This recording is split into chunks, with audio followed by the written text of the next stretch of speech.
আসসালামু আলাইকুম। সালমান কম্পিউটারে আপনাদের স্বাগতম। আমি মীর শরতাজ আলী পাওয়েল, আপনাদের অনলাইন ট্রেনার।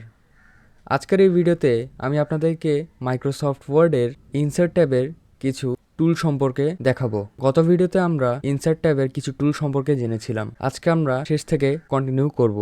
তো প্রথমে আমি মাইক্রোসফট ওয়ার্ড সফটওয়্যারটিকে ডবল ক্লিক করে ওপেন করে নিব। তারপর আমরা এখান থেকে ব্ল্যাঙ্ক ডকুমেন্ট সিলেক্ট করব। তো বর্তমানে আমরা হোম ট্যাবে রয়েছি। হোম ট্যাবের পাশে আমরা ইনসার্ট ট্যাব দেখতে পাচ্ছি। তো এখানে একটি ক্লিক করে আমরা ইনসার্ট ট্যাবে চলে আসবো। তো গত ভিডিওতে আমরা কভার পেজ থেকে শুরু করে স্ক্রিনশট পর্যন্ত আলোচনা করেছিলাম এবং এগুলোর কাজ জেনেছিলাম। তো আজকের এই ভিডিওতে আমরা উইকিপিডিয়া থেকে শুরু করে সিম্বল পর্যন্ত বিস্তারিতভাবে আলোচনা করব এবং এগুলোর কাজ আমরা দেখব।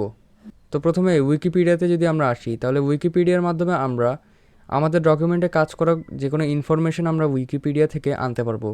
ধরে নিন আমি একটি কোনো প্রজেক্টের উপরে কাজ করছি। এখন আমি চাচ্ছি যে সে প্রজেক্ট সম্পর্কে বিস্তারিত কিছু একটা আমি এখানে প্যারাগ্রাফ বা কোনো ইনফরমেশন লিখব। তো আমি অবশ্যই সেটার সম্পর্কে সার্চ করে লিখব। তো আমি চাইলে উইকিপিডিয়ার মাধ্যমে আমার সেই টপিকটিকে সার্চ করে সেখান থেকে আমি এখানে আমার ইনফরমেশনটিকে ইনসার্ট করতে পারি। তো আমি আপনাদেরকে রিকমেন্ড করবো আপনারা উইকিপিডিয়ার এটি ইউজ না করে আপনারা গুগল থেকে ডাইরেক্ট সার্চ করে সেখান থেকে কপি করে এনে এখানে পেস্ট করে দিবেন, তাহলে আপনাদের সুবিধা হবে। তার পাশের টুলটি হলো অনলাইন ভিডিও। অনলাইন ভিডিও থেকে বোঝা যাচ্ছে যে অনলাইন থেকে আমরা ভিডিও আনতে পারি। এখানে আমি যদি এখানে ক্লিক করি তাহলে এটি একটু লোড নেবে। তারপর এখানে আমাদেরকে দুটি অপশন দেখাবে। প্রথম দেখাবে যে সার্চ অন ইউটিউব অথবা পেস্ট এমবেড কোড হেয়ার। প্রথম অপশনটির মাধ্যমে আমরা ইউটিউব থেকে কোনো ভিডিও সার্চের মাধ্যমে এখানে আনতে পারি এবং দ্বিতীয় অপশনটি হলো আমরা কোনো লিঙ্ক এখানে পেস্ট করে সেই ভিডিওটিকে এখানে আমরা ইনসার্ট করতে পারি। তো আমি দ্বিতীয়টি দেখাচ্ছি আপনাদেরকে যে আপনারা দ্বিতীয় অপশনটির মাধ্যমে কি করে লিঙ্ক পেস্ট করে আপনারা এখানে ভিডিওটিকে ইনসার্ট করবেন। তো প্রথমে আপনি আপনার সুবিধা মতো একটি ব্রাউজার চুজ করে নেবেন। আমি এখানে গুগল ক্রোমকে ইউজ করছি।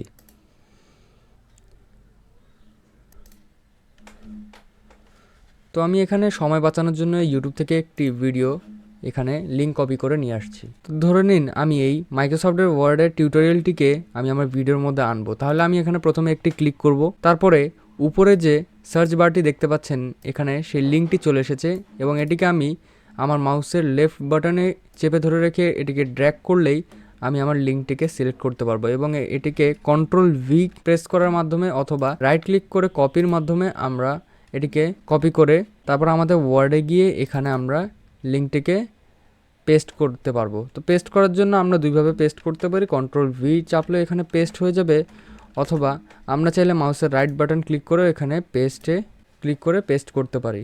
তারপর আমি যদি এখানে ক্লিক করি তাহলে দেখতে পাচ্ছেন এখানে আমাদের ভিডিওটি চলে এসেছে। আমরা যদি এখন এখানে ক্লিক করি তাহলে একটু লোড নিয়ে এটি চালু হবে। আবার যদি এখানে ক্লিক করি তাহলে দেখতে পাচ্ছেন This is the beginner's guide focused. এখানে আমাদের I can also underline if I want to. I can make it bold, and there's all sorts of options that you have there. তাহলে আমরা অনলাইন ভিডিও এই টুলটির মাধ্যমে আমরা অথবা এই অপশনটির মাধ্যমে আমরা অনলাইন থেকে আমাদের ভিডিও এখানে ইনসার্ট করতে পারবো। তো এর পরের টুলটি হলো লিঙ্ক।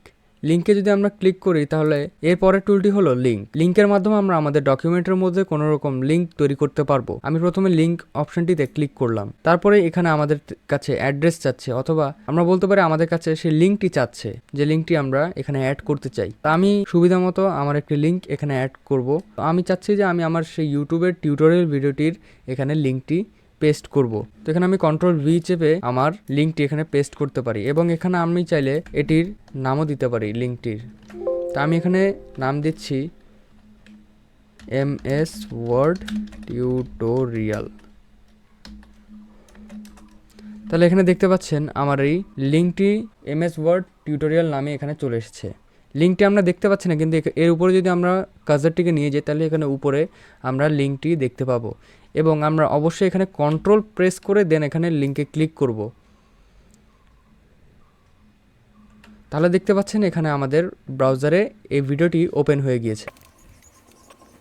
आलो जिस टॉपिक पर जाना তাহলে দেখতে পাচ্ছেন এখানে मैंने एक बॉक्स को सेलेक्ट মাইক্রোসফট ওয়ার্ডের টিউটোরিয়াল ভিডিওটি চলে এসেছে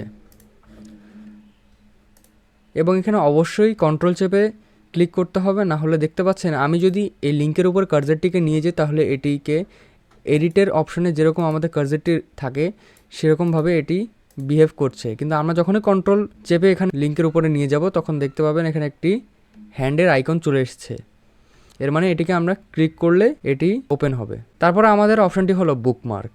বুকমার্ক আমরা আমাদের দৈনন্দিন জীবনে বিভিন্ন জায়গায় ব্যবহার করে থাকি। ধরুন আমি যদি একটি উদাহরণ দেই, আমরা কোনো গল্পের বই পড়লে সেই গল্পের বই এর পড়া শেষে আমরা একটি বুকমার্ক দিয়ে রাখি, অর্থাৎ একটি চিহ্ন দিয়ে রাখি, যাতে আমরা পড়া শেষে যেখান থেকে শেষ করেছিলাম সেখানে পরের দিন আমরা সেই লাইনটিকে আমরা খুঁজে বের করতে পারি বা সেই পৃষ্ঠাটিকে আমরা খুঁজে বের করতে পারি। কারণ একটি গল্পের বই বা একটি বইকে একদিনে পড়া সম্ভব না, তাই আমরা সে বইয়ের মধ্যে বা সেই পাতার মধ্যে চিহ্ন দিয়ে রাখি যে আমরা যে লাইন থেকে শেষ করেছিলাম সেখান থেকেই যেন পরবর্তী দিনে আমরা শুরু করতে পারি। তাইলে আমরা ধরুন আমি যদি এখানে একটু উদাহরণ দিই, আমি ধরুন একটি ওয়ার্ড ফাইল নিয়ে আমাদের স্টুডেন্টদের জন্য ডকুমেন্ট তৈরি করছি। তাহলে আমি যদি এখানে লিখি, যেমন আমি যদি উদাহরণ দেই,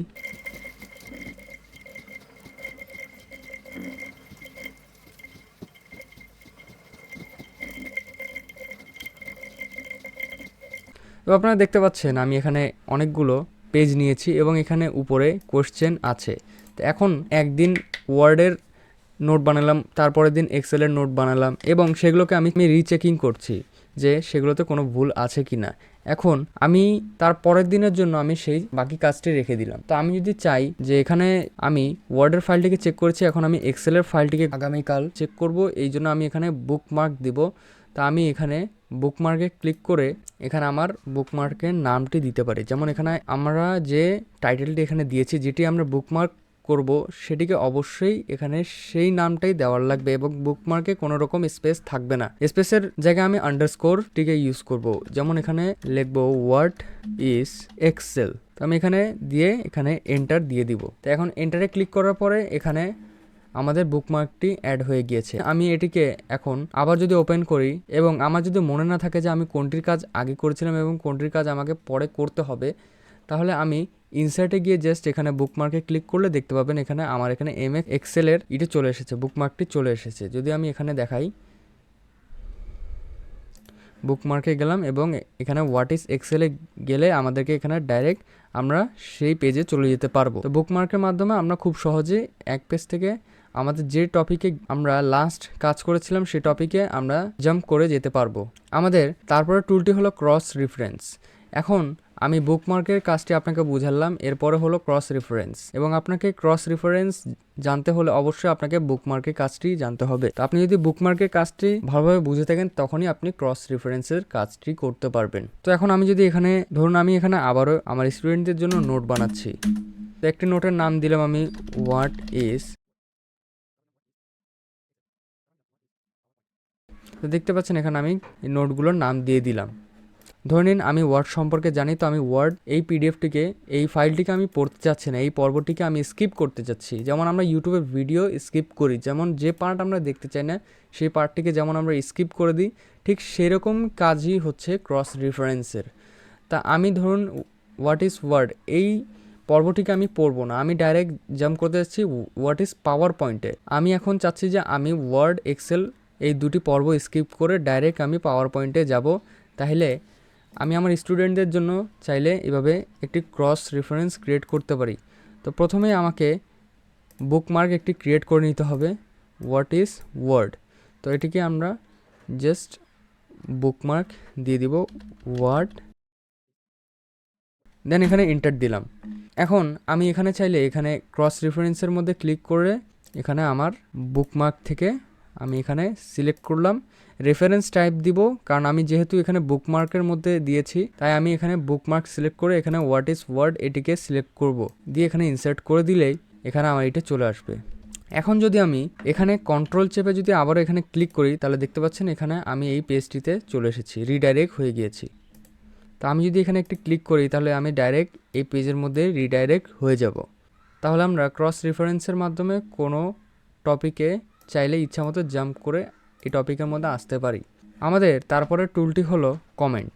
তো আমি যদি এখানে একটি উদাহরণ দেই,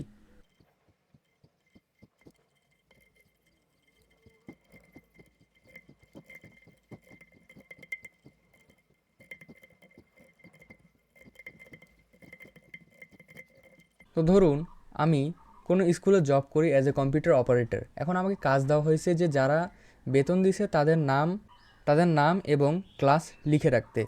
তো আমি এগুলোকে এখানে নোট করে রাখলাম। কিন্তু এখন ধরে নিন এখান থেকে 2-3 জন আমাকে কোনো বেতন দিল না। তো ধরে নিন এখান থেকে 2 জনের থেকে আমি বেতন এখনও বাকি পাই। তাহলে আমি চাইলে এখানে আলাদা করে এখানে কমেন্ট করে লিখে রাখতে পারি। তাহলে আমি যার ছকের মধ্যে কমেন্টটি করব তার ছকের মধ্যে আমাকে একবার ক্লিক করে সেই কার্সারটিকে নিয়ে যেতে হবে এবং এখানে কমেন্টে ক্লিক করতে হবে। তো এখানে দেখতে পাচ্ছেন এখানে একটি বক্স খুলে গিয়েছে। তো এখানে দেখতে পাচ্ছেন আমাদের কম্পিউটারের নামটি লেখা রয়েছে। তো আমি এখানে উদাহরণস্বরূপ লিখলাম নট পেইড। তাহলে আমি এখানে লিখলাম নট পেইড এবং এখানেও আমি লিখলাম নট পেইড। এখানে জাস্ট ক্লিক করে আমি এখানে কমেন্টে ক্লিক করলাম। তাহলে এখানেও আমি লিখলাম নট পেইড। তো দেখতে পাচ্ছেন যেখানে যেখানে আমি লেখাটি লিখেছি যেখানে যেখানে আমি কমেন্ট করেছি সেখানে আমার এই নট পেইড লেখাটি চলে এসেছে।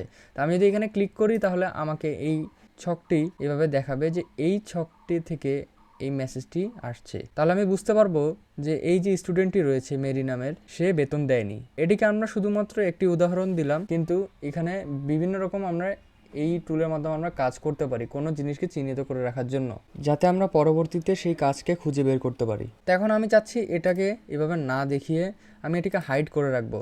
তাহলে আমি যদি এখানে রিভিউ যাই এবং শো কমেন্টসে ক্লিক করি তাহলে এখানে এটি হাইড হয়ে যাবে এবং যদি আবারও আমি এখানে ক্লিক করি এটি আবার এখানে দেখাবে। তো দেখতে পাচ্ছেন এই শো কমেন্টস অপশানটি বর্তমানে সিলেক্ট হয়ে আছে এবং এটি অন অবস্থায় রয়েছে। তো আমি এখানে যদি একবার ক্লিক করি তাহলে এটি অফ হয়ে যাবে এবং এই কমেন্টগুলো আমরা দেখতে পারবো না। তাহলে এখানে আমরা দেখতে পাচ্ছি এখানে আলাদা করে 2টি কমেন্ট রয়েছে, তাহলে এটি আমাদের চোখে পড়বে সহজে। এবং আমি যদি এখানে ক্লিক করি তাহলে এখানে দেখতে পাচ্ছেন নট পেইড লেখাটি আসছে। এবং যদি আমি এটিকে শো করাতে চাই তাহলে আমি এখানে শো কমেন্টসে ক্লিক করলে আমার এখানে দেখাবে নট পেইড, অর্থাৎ আমরা এটিকে দেখতে পাচ্ছি।